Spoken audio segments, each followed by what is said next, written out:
क्या आपका जीपीएस आपसे झूठ बोल सकता है? अगर आपका फ़ोन अभी आपको बताए कि आप दिल्ली में नहीं बल्कि जयपुर में हैं, तो शायद आप उसे बग समझेंगे।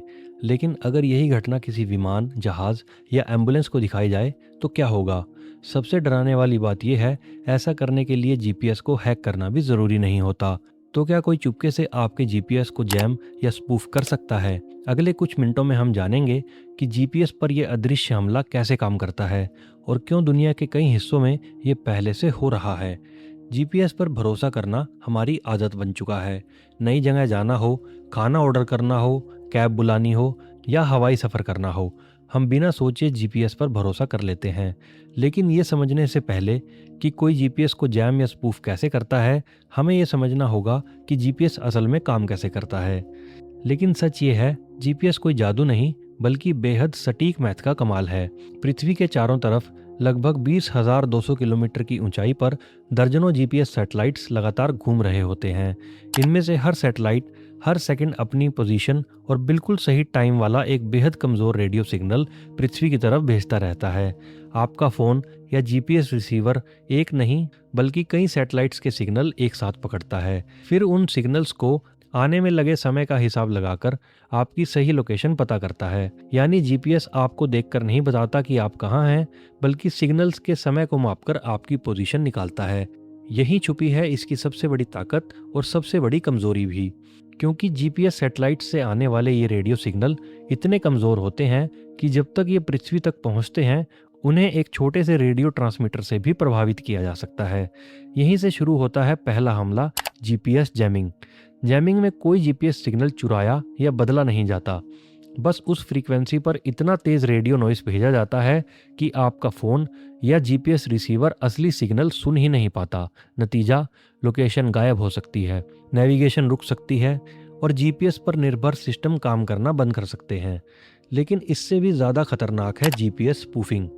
इसमें जीपीएस सिग्नल को रोका नहीं जाता बल्कि नकली जीपीएस सिग्नल भेजे जाते हैं, और अगर रिसीवर उन नकली सिग्नल्स पर भरोसा कर ले तो उसे गलत जगह भी बिल्कुल सही लगने लगती है। यानी जीपीएस टूटता नहीं, उसे धोखा दिया जाता है। अगर आपको लगता है कि ये सिर्फ फिल्मों या लैब में होने वाली चीज़ है, तो ऐसा बिल्कुल नहीं है। ब्लैक सी में कई जहाज़ों ने शिकायत की कि उनका जीपीएस उन्हें समुद्र के बीच नहीं बल्कि कई किलोमीटर दूर ज़मीन पर दिखा रहा था। यूक्रेन युद्ध के दौरान जीपीएस जैमिंग और स्पूफिंग का इस्तेमाल बार बार देखा गया, ताकि दुश्मन के नेविगेशन और दूसरे जीपीएस आधारित सिस्टम्स को प्रभावित किया जा सके। और अगर आपको लगता है कि ये सिर्फ विदेशों में होता है, तो ऐसा भी नहीं है। भारत में भी दिल्ली समेत कई बड़े एयरपोर्ट्स के आसपास जीपीएस इंटरफेरेंस और स्पूफिंग की घटनाएं सामने आ चुकी हैं। हालांकि पायलट्स के पास बैकअप नेविगेशन सिस्टम होते हैं, इसीलिए फ्लाइट्स सुरक्षित रहीं। लेकिन इन घटनाओं ने एक बात साफ कर दी कि ये खतरा सिर्फ युद्ध के मैदान तक सीमित नहीं है। लेकिन इससे भी बड़ा सवाल अभी बाकी है। अगर ऐसा हो सकता है, तो क्या आपका फ़ोन भी इसका शिकार हो सकता है? जवाब है हाँ, लेकिन हर बार नहीं। जीपीएस जैमिंग और स्पूफिंग करना उतना आसान नहीं है जितना फिल्मों में दिखाया जाता है। ज़्यादातर मामलों में इसके लिए खास इक्विपमेंट, सही फ्रीक्वेंसी और काफ़ी नज़दीक होना पड़ता है। यही वजह है कि ऐसी घटनाएं अक्सर एयरपोर्ट्स, बंदरगाहों, सीमावर्ती इलाकों या युद्ध वाले क्षेत्रों के आसपास ज़्यादा देखने को मिलती हैं। अगर आपका फ़ोन अचानक जीपीएस सिग्नल खो दे या आपकी लोकेशन कुछ मीटर इधर उधर दिखाए, तो ज़रूरी नहीं कि कोई आपके जीपीएस पर हमला कर रहा हो। कई बार ऊंची इमारतें, पेड़ या सिग्नल रिफ्लेक्ट होने की वजह से भी ऐसा हो सकता है। लेकिन अगर कोई डिवाइस आपको लगातार गलत जगह ही दिखाता रहे, तब मामला सिर्फ कमज़ोर सिग्नल का नहीं बल्कि जानबूझकर भेजे गए नकली सिग्नल का भी हो सकता है।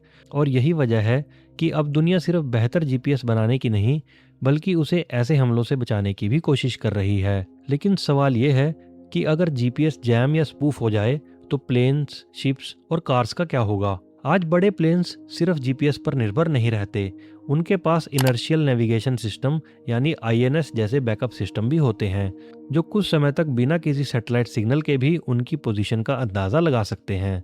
इसके अलावा आज दुनिया में सिर्फ अमेरिका का जीपीएस ही नहीं, यूरोप का गैलीलियो, रूस का गलनास और चाइना का बेइडू भी मौजूद है। कई आधुनिक डिवाइसेस एक साथ कई सैटेलाइट सिस्टम के सिग्नल्स इस्तेमाल कर सकते हैं, जिससे उनकी एक्यूरेसी और रिलायबिलिटी बेहतर हो जाती है।